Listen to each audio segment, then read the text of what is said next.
नमस्कार मित्रों, इंडी गठबंधन के लोग और विशेष करके कांग्रेस पार्टी की नेता राहुल गांधी जी जो आए दिन संविधान की दुहाई देते हैं, इन दिनों में देश देख रहा है सबसे संविधान विरोधी काम कोई कर रहा है तो उसकी सरगना श्री राहुल गांधी जी हैं। कांग्रेस पार्टी की दिशाहीनता की और उनकी ये दुविधा बन चुकी है। एसआईआर, चुनाव आयोग, चुनाव की प्रक्रिया आज एक दुनिया में सिद्ध व्यवस्था बन चुकी है। एसआईआर पहली बार नहीं हो रहा है। हर एक राज्य में राष्ट्रीय स्तर पे चुनाव आयोग की एक नियमित प्रक्रिया है। मतदाता सूची को परिष्कार करने के लिए, व्यवस्थित करने के लिए चुनाव आयोग की आजादी के उपरांत एक निरंतर प्रक्रिया है। कांग्रेस पार्टी पहले ईवीएम के ऊपर झूठ बोलते हैं, कभी महाराष्ट्र की बात उठाते हैं, कभी हरियाणा की बात उठाते हैं। झूठ की वो एक नया पहाड़ बनाते हैं। पिछले विशेष करके 2014, 19 और 24 में और उन दिनों में कांग्रेस पार्टी अनेक राज्यों में निरंतर पराजय के कारण एक बैंकरप्सी की स्थिति में पहुंच चुकी है। कोई स्पष्ट मुद्दा हाथ में नहीं है, कोई नीति नहीं है। एक रिएक्शनरी फोर्स के नाते ये लोग अपने राजनीतिक कार्यकलाप बना रहे हैं। पहले इन्होंने ईवीएम को मुद्दा बनाया था, फिर राफेल पे झूठ बोले, फिर सीमा के ऊपर चाइना के साथ हमारी डिस्प्यूट को चाइना के साथ दिए, भारत की सेना को, भारत की संप्रभुता को इन्होंने प्रश्न उठाया, जिसके बारे में न्यायपालिका ने शायद आजाद भारत में कोई राजनीतिक व्यक्तित्व के ऊपर इतनी कटु टिप्पणी दिया होगा कि आखिर बताओ आप है किसके साथ हो। मित्रों, इसीलिए मैंने कहा शुरू में एक वैचारिक दिशाहीनता की और दुविधा की समूह कांग्रेस पार्टी और उसकी नेता राहुल गांधी बन चुके हैं। लोकतंत्र में उनकी कोई लोकलाज बची नहीं। अराजकता धीरे धीरे अहंकार के साथ मिलते हुए देश में एक अस्थिरता पैदा करने की एक सोची समझी रणनीति ये है। आप चुनाव जीतोगे तो सारा विषय सही है, अब चुनाव हारोगे ये सारा विषय की अव्यवस्था आपको ध्यान में आती है। मैं पिछले 2-3 दिनों में जो वाद विवाद हुए, विशेष करके मैं भारत की मीडिया को धन्यवाद देता हूं। उन्होंने फैक्ट चेक कर करके लगभग सभी टीवी चैनल्स ने राहुल गांधी जी की एक एक झूठ को प्रमाण आधारित बेनकाब किया है, पर्दाफाश किया है। जिनको टेक्नोलॉजी के बारे में, जिनको चुनाव आयोग की प्रक्रिया के बारे में, जिनको देश के बारे में सामान्यतम ज्ञान नहीं है, कांग्रेस पार्टी की और विरोधी की वोट बैंक की राजनीति ही सिर्फ राजनीति बची है। घुसपैठियों को वोट दाता बना के, वोटर्स बना के वो अपनी राजनीतिक रोटी सेकना चाहते हैं। चुनाव आयोग ने एक संवैधानिक व्यवस्था, निष्पक्ष व्यवस्था के नाते जब इनको सही बात बताती है तो वे चुनाव आयोग को भी ध्वस्त करने के लिए कहते हैं हम आटम बम गिराएंगे, चुनाव आयोग बिखर जाएगा। ये भाषा हमारी प्रतिद्वंदी देश कहते हैं। बड़े बड़े शक्ति जो भारत में भारत की प्रजातंत्र को विखारना चाहते हैं, उन्हीं की भाषा है जो आज नेता प्रतिपक्ष की भाषा बनी है। मित्रों, मैं आपके माध्यम से देश के सामने इस विषय को फिर दोहराना चाहूंगा।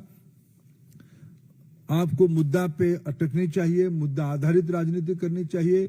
सिर्फ घुसपैठियों की मन में डर पैदा करके, किसी वर्ग की मन में डर पैदा करके आप ना प्रधानमंत्री नरेंद्र मोदी जी की नेतृत्व, ना देश की जनता की फैसला या देश की संवैधानिक व्यवस्था को आप बिखार सकते हो, आप उसको तोड़ सकते हो। कांग्रेस पार्टी को फिर मैं अपील करता हूं, समूचे विरोधी को मैं अपील करता हूं, आपको संसद में जो विषय उठाना है वो आप उठाइए। आपने ऑपरेशन सिंदूर के बारे में चर्चा के पहले बहुत हवा खड़ा किए थे। संसद में जब चर्चा हुई आपके पास मुद्दा ही नहीं था। आपको देश ने देखा, आप अप्रजातांत्रिक, आप लोक विरोधी, इस स्थिति से बाहर आके आप देश हित में आपकी भूमिका विरोधी के नाते आपकी अपेक्षा है, आप उसमें लगो। और मैं कांग्रेस पार्टी की इस अराजकतापूर्ण दिशाहीनता के बारे में गंभीर चिंता प्रकट करता हूं। ये आखिर कहां तक देश के प्रजातंत्र को ले जाएंगे, जो लोग फिर आए दिन संविधान की किताब लेके घूमते हैं। क्या भारत की संवैधानिक संस्थाओं को तोड़ने के लिए उन्होंने मन बनाया? मैं उसको कठोर से कठोर शब्दों में निंदा करता हूं। प्रश्न सादर आमंत्रित। राहुल गांधी ने कथित तौर पर जो दावा किया, चुनाव आयोग की तरफ से कहा गया कि या तो माफी मांगे या फिर हलफनामा दे, उस पर कोई जवाब नहीं आया और प्रदर्शन करके चुनाव आयोग तक जा रहे हैं। नहीं, कोई प्रदर्शन नहीं, अराजकता करना चाहते हैं। ये कर्नाटक में गए थे, 2 दिन पहले रैली करके कुछ विषय उठाए। कर्नाटक की चुनाव आयोग की जो ऑफिसर है उन्होंने कहा अगर इसी विषय को आप कहना चाहते हो तब आप एक एफिडेविट के माध्यम से बताओ। कुछ दिन पहले उनकी सहयोगी बिहार में इस प्रकार की बेबुनियाद विषय उठाए थे। वहां की चुनाव आयोग ने कहा कि इस विषय जो कह रहे हो, उन्होंने खुद के बारे में कहा था कि भाई मेरे नाम कट गया। चुनाव आयोग ने त्वरित उनके नाम कहां है दिखा दिया। इन्होंने देश में महाराष्ट्र में भी ऐसे विषय कहा था, तब चुनाव आयोग ने कहा था कि आप इसको एफिडेविट करके बताओ। चुनाव आयोग आपकी घर की व्यवस्था नहीं है, ये आपकी दफ्तर नहीं है, एआईसीसी की दफ्तर नहीं है। ये भारत की संवैधानिक व्यवस्था की एक प्रमुख स्तंभ है, जिसकी लोहा पिछले 7-8 दशक में देश ने देखा है, दुनिया ने देखा है।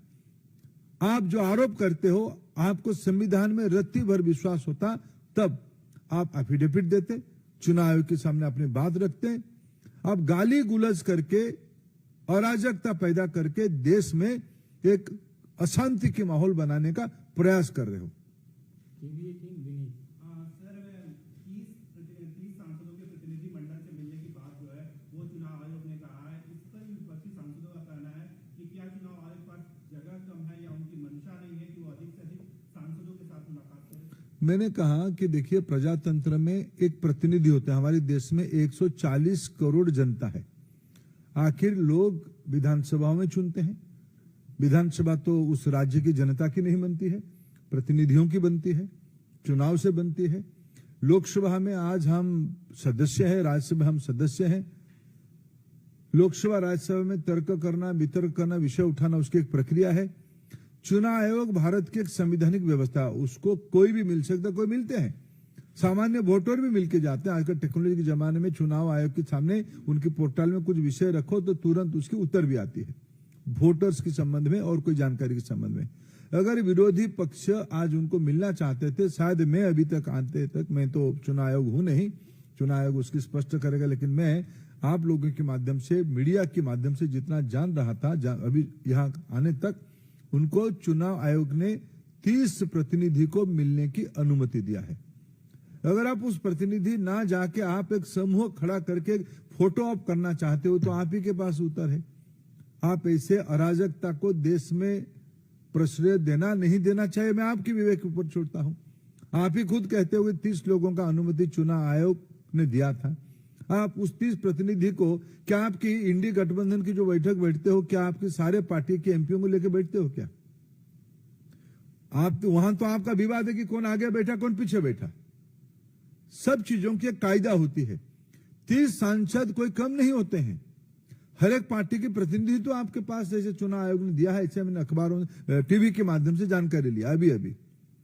इनके मन में मुद्दा नहीं है, उनके पास में मुद्दा है ही नहीं। मुद्दा होता तो बेंगलुरु में वो सभा करने के बाद जाके एफिडेविट दे के आते, महाराष्ट्र में एफिडेविट देते। कोई मुद्दा ही नहीं है, थूको और भाग जाओ, स्पाइट एंड रन। ये जो उनकी एक अराजकतापूर्ण थ्योरी है, यह बहुत प्रजातंत्र के लिए बहुत ही चिंताजनक और बहुत घातक मानसिकता का है।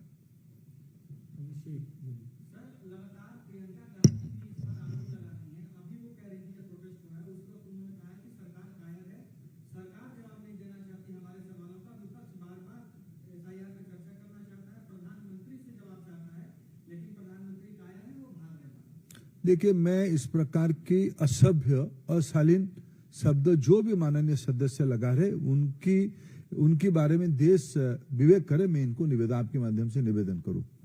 देश की इनकी क्या है, कांग्रेस पार्टी के मन में एक पीड़ा है कि हमारे खानदान के बाहर कैसे सत्ता चली गई। पंडित नेहरू जी के समय से लेकर श्रीमती स्वर्गीय इंदिरा गांधी, बाद में स्वर्गीय राजीव गांधी, बाद में रिमोट से मां बेटे और अभी बहन उनसे जुड़ी है। जो आरोपी है, जिनकी परिवार में भारत की संसाधनों को लूटने के लिए एजेंसियों की कड़ी शिकंजा पहुंच चुका है, ये लोग जब बरगलाते हैं तो असभ्यता, अपशब्द और अभद्रामिते उतरते हैं। मैं उनको क्षमा देना चाहता हूं कि लोग निर्बोध लोग हैं।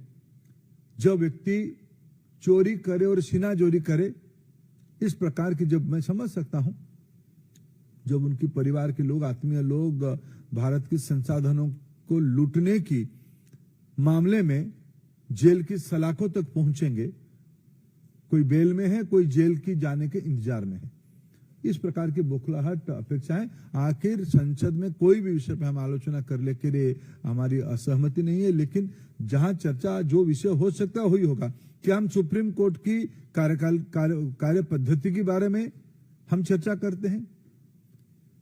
चुनाव आयोग की सुधार के बारे में कोई चर्चा करना चाहे तो चर्चा हो, लेकिन चुनाव कैसे हो रहा है, जो नियमित काम है।